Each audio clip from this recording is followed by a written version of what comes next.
So students, very good morning once again. Today we are going to continue the hydrogen chapter. Today we are going to discuss about the water. Okay. Then after that we will discuss about the heavy water. Okay. Let's see first of all water formula is H2O. It has two molecules, two atoms of hydrogen and one atom of oxygen. In our body, human body, approximately 65% part of the body is made up of water. ठीक है, जो 65% content है हमारे body का वो किसका बना है? वाटर का बना है. एंड प्लांट्स में जो कंटेंट है 95% है वाटर का कंटेंट. ओके, नाउ अगर हम अर्थ की बात करते हैं, अर्थ में जो वाटर है डिफरेंट फॉर्म में एग्जिस्ट कर रहा है. तो ओशन के फॉर्म में कितना एग्जिस्ट कर रहा है हमारा? 97.33%. Inland seas 0.008%. पोलर आइस यानी ग्लेशियर्स टाइप में 2.04%. ग्राउंड वाटर जो जमीन के नीचे पानी निकालते हैं सबमर्सिबल से और हैंडपंप से, दैट इज 0.61%. लेक्स की फॉर्म में कितना है हमारा? 0.009%. सोइल मॉइस्चर जो नमी है बेटा सोइल के अंदर जिसके कारण प्लांट्स ग्रो हो पाते हैं, तो वहां पे भी पानी होता है, मॉइस्चर होती है, दैट इज कितना परसेंट है? 0.005%. एटमॉस्फेयर में भी वाटर वेपर प्रेजेंट होता है, that is 0.001%. And river water जो है उसका कितना रोल है? 0.001%. This is the percentage of the water in different forms of the earth. Now the physical properties of water. What is this? Colourless. Water का अपना कोई कलर नहीं होता है. It is colourless. इसका अपना कोई टेस्ट भी नहीं होता है. जो प्योर वाटर होता है उसका कोई टेस्ट नहीं होता है. बट हम कहते हैं कि यहाँ का पानी खारा है या फिर किस तरह का पानी है, यहाँ के पानी में कोई टेस्ट नहीं आ रहा. एक्चुअली वाटर का कोई टेस्ट नहीं होता है, बट वो किस लोकेलिटी में प्रेजेंट है, वहां पे उसमें कौन कौन से साल्ट डिसॉल्व है, डिपेंड उस पर करता है कि उसमें क्या टेस्ट आ रहा है. नेक्स्ट, जनरली ये लिक्विड होता है रूम टेम्परेचर पर. इसका जो मेल्टिंग पॉइंट होता है, बॉइलिंग पॉइंट होता है और heat of vaporisation generally high होती है. एक्चुअली ग्रुप 16 का मेंबर है ऑक्सीजन. ऑक्सीजन के साथ साथ इसका भी कौन प्रेजेंट है? Oxygen, sulphur, selenium, tellurium and polonium. अगर इन सबके हम हाइड्राइड्स बनाते हैं इस तरीके से, तो सबसे ज्यादा melting down the group melting point बढ़ना चाहिए था, बॉइलिंग पॉइंट बढ़ना चाहिए था, थर्मल कंडक्टिविटी बढ़नी चाहिए थी. बट होता क्या है? उल्टा है. यहाँ वाटर का सबसे ज्यादा मेल्टिंग पॉइंट आएगा इस ग्रुप में. ये सबसे ज्यादा बॉइलिंग पॉइंट भी वाटर का ही है इस ग्रुप में. क्यों है ऐसा? मींस जो वाटर है वो एक्सेप्शनल बिहेवियर शो कर रहा है and it is due to hydrogen bonding. ये कोई बेटा ये वाला टॉपिक बार बार आने वाला है, 12th में भी आने वाला है. हाइड्रोजन बॉन्डिंग के कारण वाटर का सब कुछ चेंज हो गया. उसको जितना मेल्टिंग पॉइंट होना चाहिए तो उससे ज्यादा है, बॉइलिंग पॉइंट भी ज्यादा है, हीट ऑफ वेपराइजेशन भी ज्यादा है. It is due to hydrogen bonding. अभी बताती हूँ हाइड्रोजन बॉन्डिंग वाटर में कैसे होती है. वैसे हम पहले कर चुके हैं हाइड्रोजन बॉन्डिंग लास्ट चैप्टर में, लेकिन फिर भी वो देख लेंगे क्योंकि इंपॉर्टेंट कंसेप्ट है. अब ये क्वेश्चन यहाँ पे बन जाता है कि मेल्टिंग पॉइंट और बॉइलिंग पॉइंट हाई क्यों होता है वाटर का अपनी फैमिली में सबसे ज्यादा? तो that is the reason, hydrogen bonding के कारण होता है. इसकी स्पेसिफिक हीट भी हाई होती है. It can conduct heat, that's why it is known as this property known as thermal conductivity. Means it can conduct the heat. It can also conduct the electricity यानी electrical conductivity भी होती है water में, लेकिन pure water में नहीं होती है. अगर उसके अंदर आयन एग्जिस्ट करते हैं तो वो कंडक्ट कराता है, अदरवाइज नहीं कंडक्ट कराएगा. देन सरफेस टेंशन शो करता है. ये डायपोल मोमेंट भी शो करता है. डायपोल मोमेंट भी हम अभी नेक्स्ट लास्ट चैप्टर में पढ़े थे. डायपोल मोमेंट किस तरीके से था देखिएगा. ये इलेक्ट्रोनेगेटिव एलिमेंट है, तो ये इसके इलेक्ट्रॉन्स को अपनी तरफ खींच लेगा था. दैट्स व्हाई इसमें partial negative charge, it has partial positive charge. जब ये पोलैरिटी क्रिएट होती है तो डायपोल भी एग्जिस्ट करता है. Now it is a universal solvent. Maximum जितने भी कंपाउंड्स हैं वो वाटर में सोल्युबल हो जाते हैं. दैट्स व्हाई वाटर काफी सारे कंपाउंड्स को अपने अंदर डिसॉल्व कर लेता है. That's why it is known as universal solvent. Next structure of water. Water का स्ट्रक्चर हमारे पास ये है ऑक्सीजन. ऑक्सीजन के पास दो लोन पेयर है, दो बॉन्ड पेयर है. And these bond pairs are connected with hydrogen. Because oxygen is electronegative, that's why it gains a partial negative charge and hydrogen gains a partial positive charge. Okay students, here due to these lone pairs there is a repulsion between these two lone pairs. It will distort it like this due to repulsion and its bond angle will be 104.5. Actually इसको straight होना चाहिए था, straight नहीं हुआ. क्यों नहीं हुआ straight? Due to repulsion in lone pairs. Okay, ये क्वेश्चन इंपॉर्टेंट है यहाँ पर कि इसका बॉन्ड एंगल कम क्यों हो जाता है, due to the presence of two lone pairs oxygen atom which show repulsion and they restore the bond pair. Okay student, this is all about the structure. Now जो water है that can exist in the form of ice, अगर हम उसका temperature down कर लेते हैं तो it will exist in the form of ice. अगर ice होता है तो जो हाइड्रोजन बॉन्डिंग है वो ज्यादा होने लगती है। हाइड्रोजन बॉन्डिंग में आपको करके दिखा देती हूँ। It has partial positive charge, it has partial negative charge, it has partial positive charge. Another water molecules, I will take another water molecules like this. It also partial negative, it has partial positive, it has partial positive, and there is an attraction between this partial positive and partial negative, and this attraction between the two molecules in partial positive hydrogen and partial negative hydrogen, that is hydrogen bond. ये bond दोनों के बीच में बनने वाला है, that is known as hydrogen bond. ठीक है, जब वाटर आइस में कन्वर्ट होता है, यानी वाटर की लिक्विड फॉर्म आइस में कन्वर्ट होती है, सॉलिड फॉर्म में कन्वर्ट होती है, तो हाइड्रोजन बॉन्डिंग स्ट्रॉन्ग हो जाती है, ज्यादा हो जाती है। जब उस हम आइस को हीट करते हैं तो हाइड्रोजन बॉन्डिंग ब्रेक हो जाती है, थोड़ा दूर हो जाते हैं। ठीक है, यानी कि सबसे ज्यादा हाइड्रोजन बॉन्डिंग होगी आइस में, उससे कम किसमें होगी, वाटर जो लिक्विड स्टेट में होगा, और सबसे कम किसमें होगी, तो वाटर गैसियस स्टेट में होगा। ओके, नाउ दिस इज, अब क्वेश्चन आता है कि जो आइस है वो वाटर के ऊपर फ्लोट करता है। इट मींस जो आइस की डेंसिटी है वो कम होती है, वाटर की डेंसिटी ज्यादा होती है। तो जिसकी डेंसिटी ज्यादा होती है वो नीचे आएगा, जिसकी डेंसिटी कम है वो फ्लोट करेगा। तो आइस की डेंसिटी कम है, that's why ice will float on water. Okay, next question यहाँ पे ये राइज होता है कि जब विंटर्स होती है तो पोलर एरियाज में जब आइस जम जाती है तो वहां पे उसमें पानी में रहने वाले एनिमल्स जो है कैसे सर्वाइव करते हैं, how will they survive when there is a strong freezing of ice takes place. जब आइस जमने लगती है, क्योंकि अभी मैंने आपको बताया कि आइस फ्लोट करती है, यानी कि आइस का जो जमना शुरू होता है वो ऊपर से नीचे की तरफ को जमना शुरू होगा। ओके, यानी कि सबसे पहले जो लेयर बनेगी आइस की वो ऊपर बनेगी। जब ऊपर आइस की लेयर बन जाती है वो एक थर्मल इंसुलेशन शीट की तरह काम करती है, मींस बाहर की हीट को अंदर जाने से रोक लेती है। अब क्या होगा कि जो ऊपर वाली लेयर है वो सॉलिड फॉर्म में दिखाई देगी और नीचे वाटर लिक्विड फॉर्म में होगा, जहां पर एक्वेटिक लाइफ सर्वाइव कर सकती है। तो इस तरीके से ये जो प्रॉपर्टी है वाटर की, आइस की, आइस लाइटर है वाटर से, इसके कारण एक्वेटिक एनिमल्स जो एक्वेटिक लाइफ है वो सर्वाइव कर पाती है विंटर्स में in polar regions. Okay, this is all about the physical property. Now I will discuss about the chemical properties. Now the chemical properties of water. ठीक है?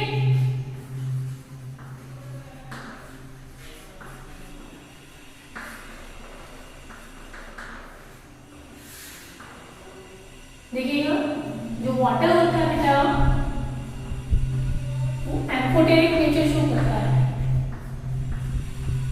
Amphoteric behaviour. Amphoteric का मतलब तो पता ही होगा, यानी कि water act as both acid and base, यानी कि पानी दोनों की तरह काम करता है, एसिड की तरह भी और बेस की तरह भी।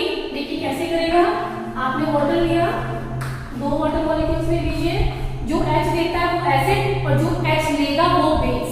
ठीक है, ये H अपना इसको दे देगा तो ये बन जाएगा आपका H3O1 पॉजिटिव और ये बन जाएगा आपका OH नेगेटिव। ठीक है, इसने H दिया, इट मींस ये क्या हुआ, एसिड, और इसने H लिया, ये क्या हुआ, बेस।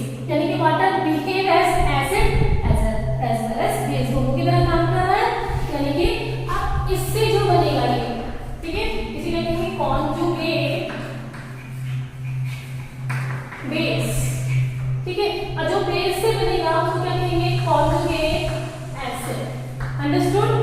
ठीक है, यहाँ जो वाटर है it can act as both acid and base, which is known as amphoteric behaviour. Okay, ये एम्फोटेरिक बिहेवियर हो गया वाटर का। सेकंड प्रॉपर्टी है आपकी रिडॉक्स रिएक्शन।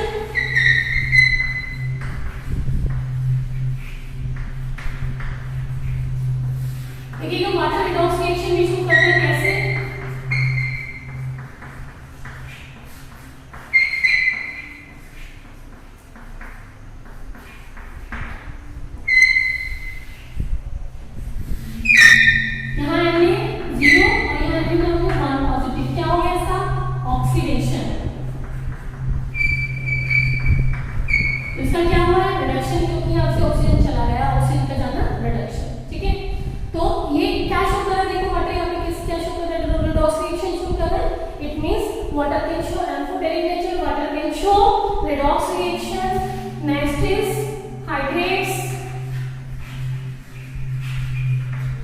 फॉर्मेशन,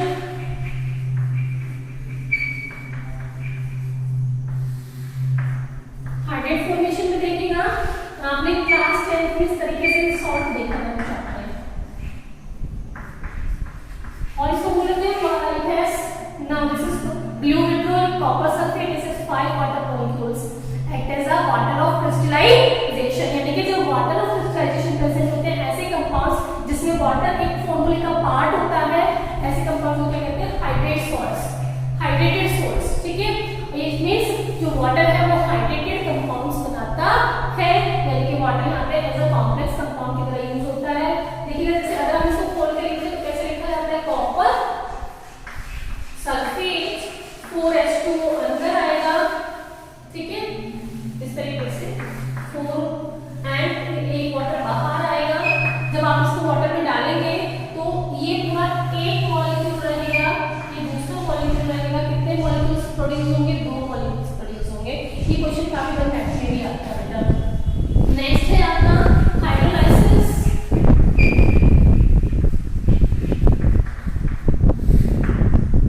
हाइड्रोलाइसिस क्या होता है? जब कंपाउंड वाटर किसी के साथ रिएक्शन करके कंपाउंड बनाएगा जैसे P4O10, ठीक है फॉस्फोरस ऑक्साइड है ये। इसमें अगर हम वाटर डालते हैं it will change into H3PO4 phosphoric acid बन जाता है। इस तरीके से वाटर हाइड्रोलाइसिस में काम आता है। वाटर हाइड्रेट्स भी बनाता है, वाटर रेडॉक्स रिएक्शन भी शो करता है, वाटर एम्फोटेरिक बिहेवियर भी शो करता है। नेक्स्ट है हार्डनेस, वाटर के अंदर हार्डनेस भी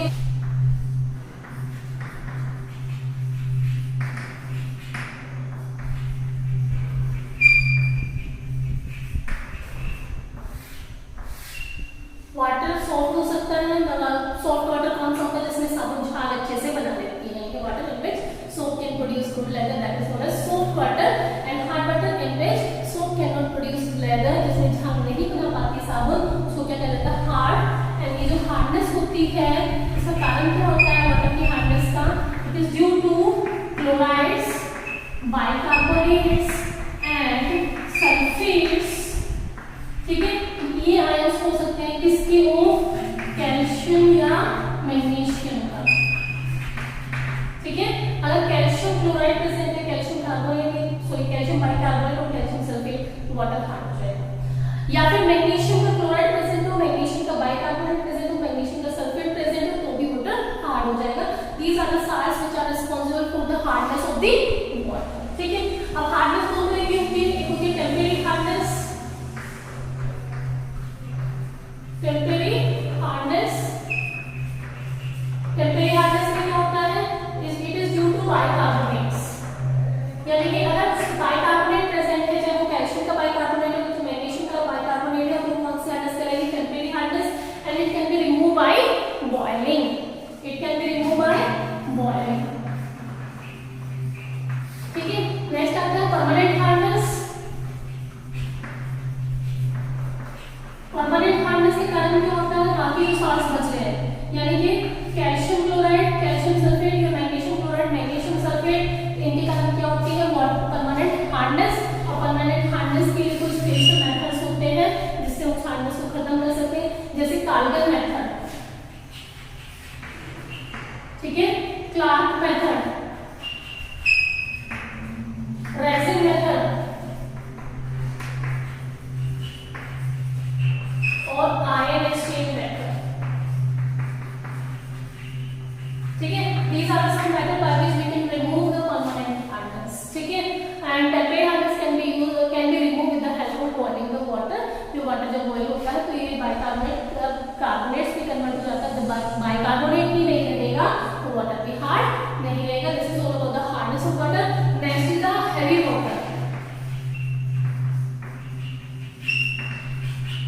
ठीक है। Next is heavy water. This is deuterium. हमने आइसोटोप आइसोटोप्स पढ़े थे क्या हाइड्रोजन के? प्रोटियम, ड्यूटेरियम और ट्राइटियम, ठीक है। अगर प्रोटियम की जगह दिस इज H2 अगर ऐसे लिखा है तो H कौन सा है? प्रोटियम, ठीक है। अगर ऐसे लिखा है ड्यूटेरियम हो जाएगा और जो रिएक्शंस वाटर शो कर रहा था वही सारे रिएक्शन ड्यूटेरियम भी शो करेगा, ठीक है।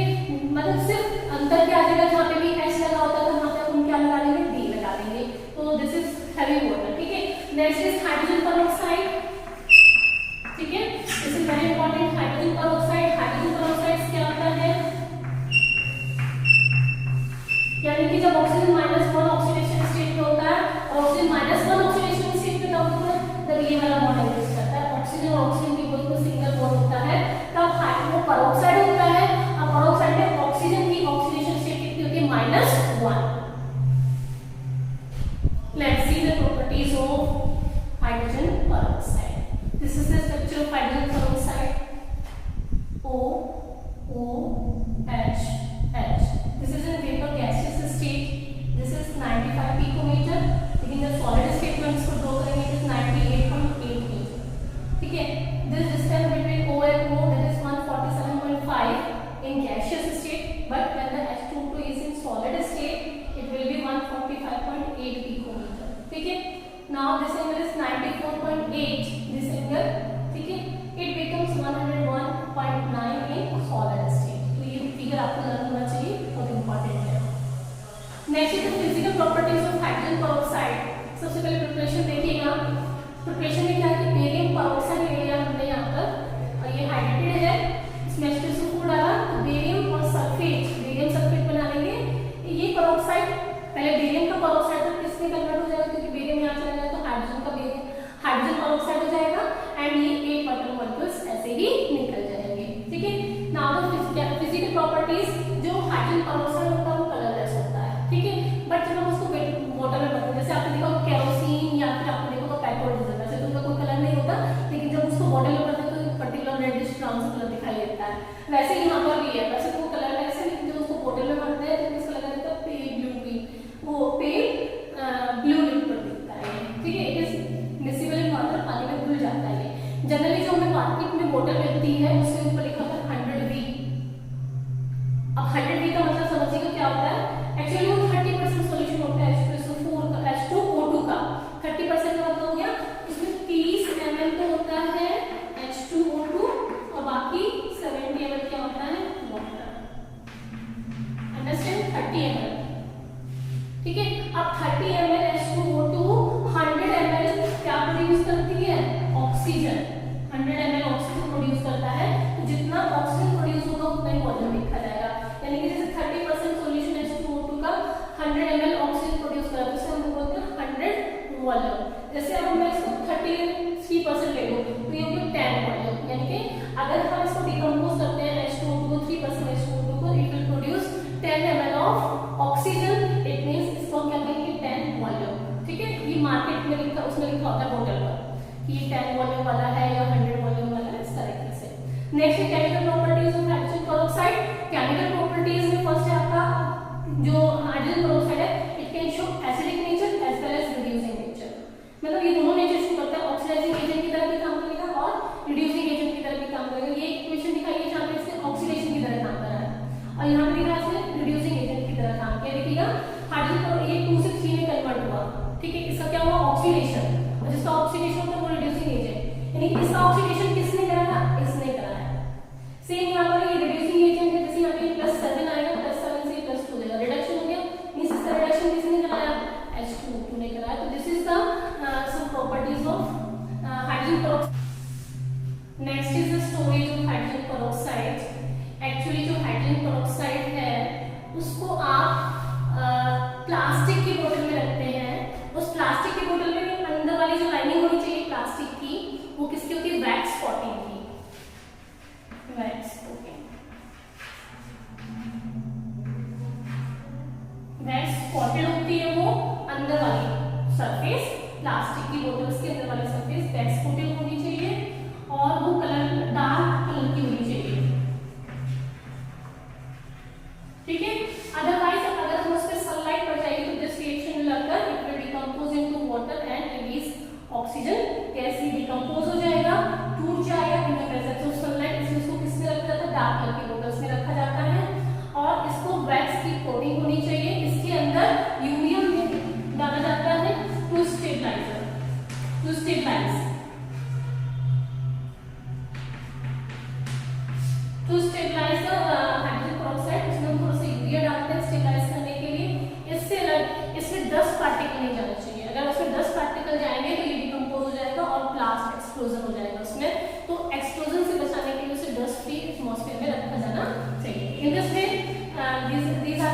properties and uses and storage of hydrogen peroxide. Now this chapter is finished. Okay students, चलिए इसको खत्म करते हैं. जो भी डाउट्स आप क्लियर करा लीजिएगा. बाय.